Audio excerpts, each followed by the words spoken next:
नमस्कार दोस्तों, मैं लल रहा आपका अपने YouTube चैनल मैक्स वेल्थ पर स्वागत करता हूं। आज मार्केट में जबरदस्त 550 अंकों की रिकवरी आई। ठीक है, बहुत दिनों से जो गिरावट चल रही थी उसमें आज 550 अंकों की निफ्टी में बढ़ोतरी हुई और ये एक बहुत ही बढ़िया की लेवल से रिकवरी हुई। तो क्या मार्केट में बॉटम बन गया है? क्या मार्केट के करेक्शन का फेज खत्म हो गया? क्या हम अब शेयर खरीद सकते हैं? क्या गिरावट रुक गई है? क्या निफ्टी का बॉटम बन गया है? ऐसे ढेर सारे क्वेश्चन हमारे दर्शकों के मन में, इन्वेस्टर्स के मन में होंगे।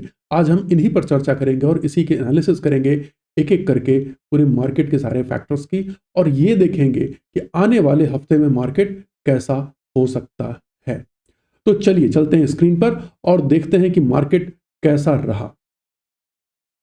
आइए देखिए, ये निफ्टी का चार्ट है।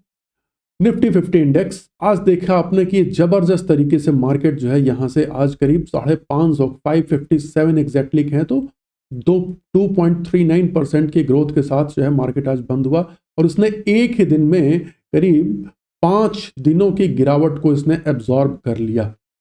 ये अपने आप में एक बहुत ही बढ़िया इंडिकेशन है और ये अपने आप में एक मार्केट के कहीं ना कहीं एक स्ट्रेंथ को दिखाता है। हालांकि अभी इसे मैं नहीं कह सकता कि ट्रेंड पलटने का संकेत है या नहीं, इसके एनालिसिस हम अभी करेंगे।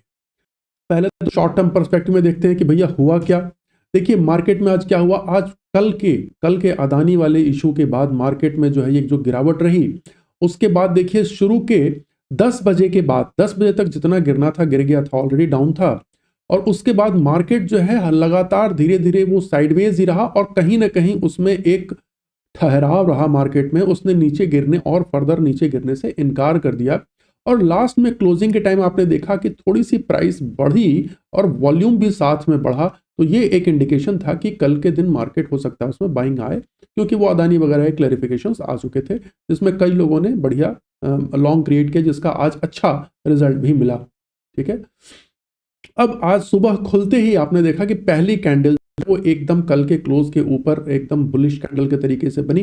रेड कलर पे मत जाइएगा, ये अपने आप में एक बहुत ही बुलिश कैंडल है। और उसके बाद फिर जो है मार्केट करीब 10 बजे के आसपास में कहीं ना कहीं एक सांस ली। सांस लेने के बाद वो देखिए यहाँ पर अपने 250 EMA के ऊपर सपोर्ट लेकर के जब ये चला तो फिर तो खैर खूब चला। फिर तो ये लगातार रुका ही नहीं और क्लोज करीब 3 बजे के बाद बस वो थोड़ी सी बिकवाली, मतलब ये प्रॉफिट बुकिंग हुई, बिकवाली नहीं कहूँगा, प्रॉफिट बुकिंग हुई जो जेन्युइन थी, होनी हुई थी। हमको तो लग रहा था कि ऐसा ना हो कि 2 बजे के बाद जो है मार्केट में ज़बरदस्त सेलिंग आ जाए, क्योंकि आज फ्राइडे है और इलेक्शन के कल रिजल्ट आने वाले हैं महाराष्ट्र और उसके। तो कहीं ऐसा ना हो कि सेलिंग आ जाए या कहीं गिर जाए, और लेकिन ये मार्केट अपने हाई के पास ही बंद हुआ, जो कि बहुत ही स्ट्रॉन्ग इंडिकेशन।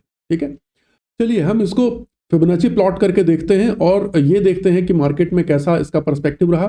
तो हम ये इस डेट को पकड़ते हैं 23 अक्टूबर वाले, जब मार्केट यहाँ पर 200 डे मूविंग एवरेज को टच करके और फिर मूव किया। इस डेट को कंसिडर नहीं करेंगे क्योंकि यहाँ पर टेल है, वो टच भी नहीं हुआ है प्रॉपरली, और ये अर्जुन वाली कैंडल है तो वो एक इवेंट की कैंडल है जिस पर कि हम ज़्यादा जोर नहीं दे सकते।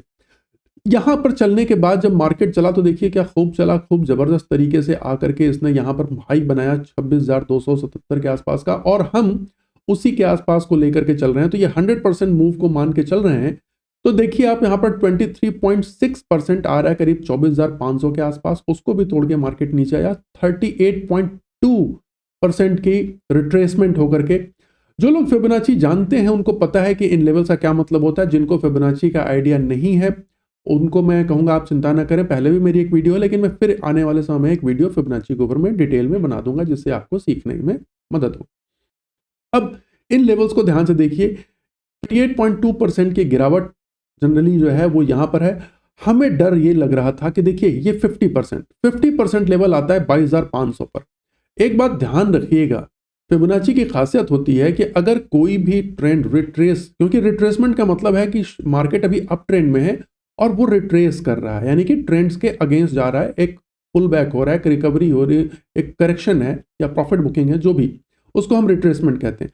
अगर ये रिट्रेसमेंट 50% से नीचे चला जाता है ना, 50% से ज़्यादा हो जाता है, तो फिर हम उसको ट्रेंड पलटना कहते हैं।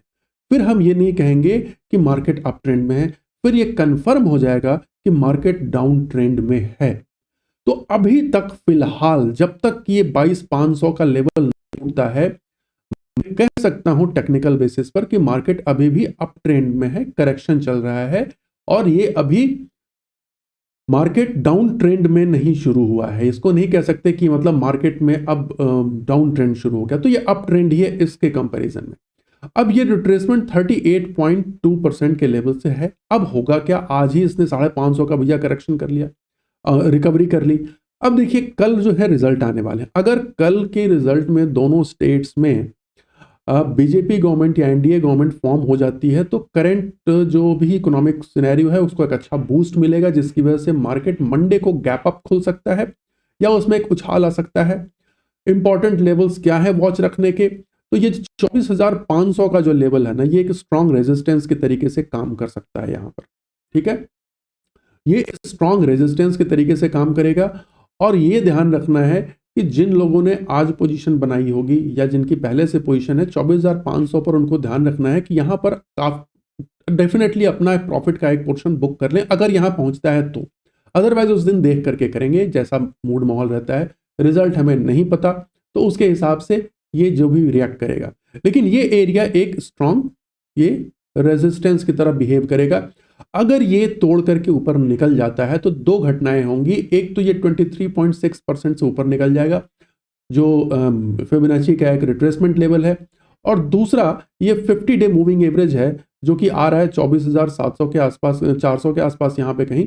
तो ये 24 इनके ऊपर निकलने से फिर ये कंफर्म अपना ट्रेंड रिज्यूम कर लेगा, फिर अपने ऑल टाइम हाई की तरफ मार्केट चल देगा। ठीक है, अभी जैसा कि खोज खबर आ रही है कि भाई ठीक है मार्केट में स्ट्रेंथ है और फॉरेनर्स के हिसाब से भी अब वैल्यू जो फ्रॉथ था काफ़ी कम हो गया है, तो हो सकता है कि आने वाले समय में इसमें एक रहा है। अब थोड़ा सा दूसरा बैंक निफ्टी को देख लेते हैं। तो चलिए देखिए बैंक निफ्टी पर हम आते हैं। पहले तो इसके चार्ट को देखते हैं। देखिए बैंक निफ्टी में भी लगभग वही, बैंक निफ्टी अपने टॉप से ज़्यादा नीचे नहीं आया हुआ, लेकिन फिर भी उसमें भी लगभग वही गिरावट है। और यहाँ पर अगर देखते हैं तो ये आज इसमें एक बढ़ोतरी रही, ज़्यादा तो नहीं लेकिन 700 750 पॉइंट की इसमें एक उछाल आया, और ये भी जो है अपने 200 डे मूविंग एवरेज से सपोर्ट लेकर के ऊपर जाता हुआ दिख रहा है। इसके लिए स्ट्रॉन्ग रेजिस्टेंस एरिया जो है वो 52,500 का जो एरिया है वो बहुत स्ट्रॉन्ग रेजिस्टेंस है। अगर ये पार हो जाता है तो इसमें कन्फर्म अप ट्रेंड आ जाती है। फिबोनाची लेवल पर इसको हम देखते हैं तो देखिए ये भी वही 38.82 की जगह से सपोर्ट लेकर के ऊपर जा रहा है, और ये 51,500 जो इसका ये लेवल है, यहाँ पर इसका एक रेजिस्टेंस है और दूसरा सबसे स्ट्रॉन्ग रेजिस्टेंस 52,500 पर है। तो ये दोनों ही इसके लिए एक इंपॉर्टेंट रेजिस्टेंस का काम करेंगे, ये ध्यान रखना।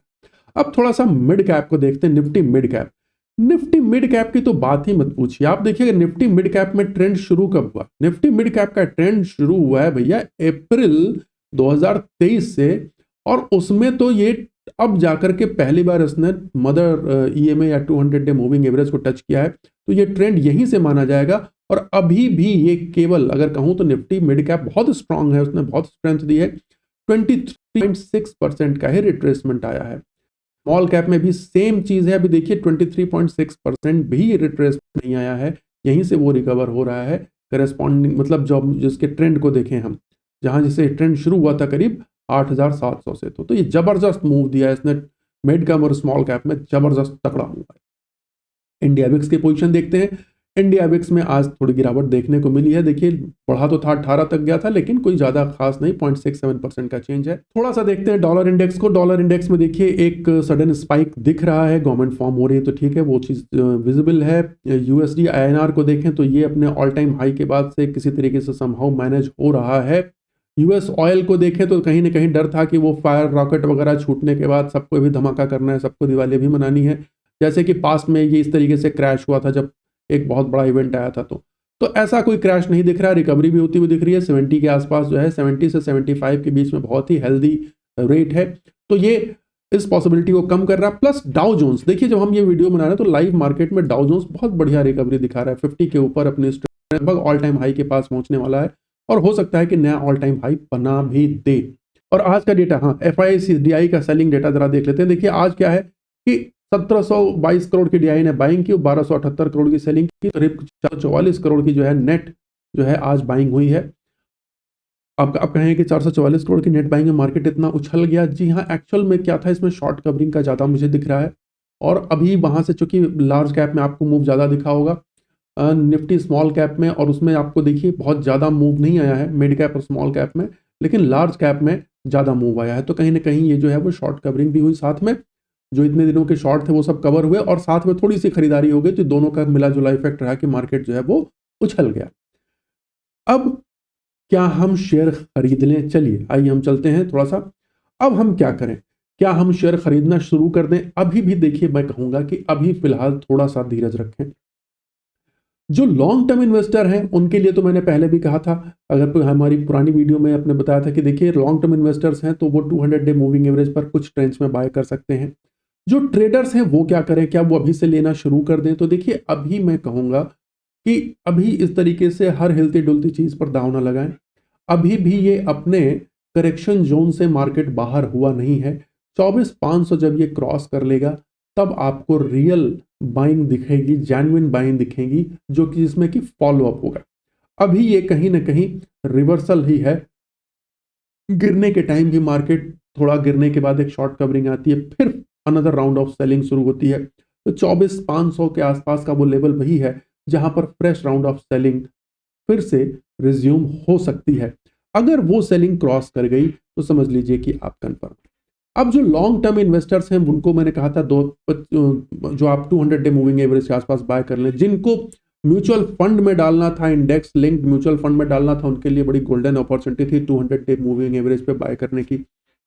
और वेट करके बाय करें। उसके बाद अभी देखें इस मार्केट में, क्योंकि ये इवेंट बेस्ड रैली है, अब ये जाकर के आगे किस तरह से पैन आउट होगी वो आने वाले समय में दिखेगा। तो इन सब चीज़ों पर ध्यान में रख के आपको इसी तरीके से करना है कि अभी फिलहाल हड़बड़ी नहीं करनी है, तुरंत खरीदने में नहीं जाना है। अगर आपने देखा होगा तो शेयरों में बहुत ज़्यादा मूवमेंट नहीं दिखा आज, केवल जो निफ्टी 50 के शेयर्स थे उनमें ज़्यादा मूवमेंट आया, तो वो लार्ज कैप के शेयर हैं और वो मोस्टली उसमें कारण अनदर था। ठीक है, शॉर्ट कवरिंग और इनके रीजंस थे। तो आप इसको थोड़ा सा देख करके, हाँ अगर किसी को खरीदारी करनी है तो कहाँ करनी है वो मैं भी बता दूं। देखिए, चाहे जो भी कुछ हो, नवंबर का महीना है, अगर आपको खरीदारी करनी है तो मैं Q3 के नंबर्स कहाँ कहाँ अच्छे आ सकते हैं। एक तो गाड़ियों की बिक्री अच्छी ऑलरेडी शुरू हो चुकी है वहां पर, और दूसरा होटल्स। ये जो दो सेक्टर हैं, इन दो सेक्टर में आप अच्छे शेयरों को, लीडर्स को ढूंढ करके आप दांव लगाइए। आपको दिखेगा वहां पे ट्रैक्शन भी दिखेगा, और आपको वहां पर आप आने वाले समय में मूवमेंट भी दिखेगा। क्यों? क्योंकि नया साल आ रहा है और बहुत ढेर सारी अभी शादियों का सीजन और सब कुछ सब तो शुरू ही होने वाला, तो उसमें हर तरीके से उनकी रेवेन्यू बढ़ेगी और वहां से फिर रिकवरी शुरू। वैसे भी Q3 से हमारा मार्केट धीरे धीरे अप ट्रेंड में आना शुरू हो जाएगा। 20 जनवरी तक ट्रंप जी जो है वो ले लेंगे अपना चार्ज, और वहां से ये जो जितने भी जो ड्रामे चल रहे हैं डीप स्टेट के, इधर उधर के जो अटैक अभी भी हो रहे हैं, इकोनॉमिक अटैक चल रहे हैं, वो सब कंट्रोल में आ जाएंगे। और उसके बाद ये सारी चीजें फिर से, तो मैंने कहा था ना आपको कि 15 जो सेकेंड वीक ऑफ जनवरी है वो बहुत इंपॉर्टेंट है। 15 जनवरी से के आसपास से देखिए वहां से कितने ट्रिगर होंगे अपने पास। एक तो अपने इंडिया में ट्रिगर होगा कि क्वार्टरली अर्निंग, Q3 की अर्निंग जो Q2 से बेटर होगी वो शुरू हो जाएगी। दूसरा, बजट का एक traction, budget around the corner आ जाएगा कि बजट आने वाला है, तो बजट के पहले की चीजें धीरे धीरे स्पीड पकड़ने लगेंगी। तीसरा, यूएस में ट्रंप रिज्यूम कर लेंगे तो उसके बाद जो सिनेरियो है, जो अभी अटैक हो रहे हैं वो भी बंद हो जाएंगे। तो हर तरीके से सिचुएशन हमारे लिए पॉजिटिव दिख रही है। तो इसी के साथ आशा करता हूं आपको वीडियो पसंद आया होगा, और अगर पसंद आया तो इसे जरूर लाइक, सब्सक्राइब और शेयर करें। और जो भी आपके जो जेन्युइन इन्वेस्टर्स हैं उनके लिए है कि 15 जनवरी के बाद अब अपने मार्केट में सही तरीके से पैसे को डालना शुरू कर सकते हैं। मार्केट को देखते हुए हमेशा ध्यान रखें, मार्केट जो है वो रिस्की है, इसलिए मार्केट रिलेटेड रिस्क को मैनेज करें। इन्वेस्ट करने से पहले किसी एक अपने सलाहकार से जरूर सलाह ले लें, या फिर अपने ट्रेड की खुद एनालिसिस करें। ठीक है, चलिए अगली वीडियो में फिर मिलूंगा, तब तक के लिए बहुत बहुत धन्यवाद। नमस्कार।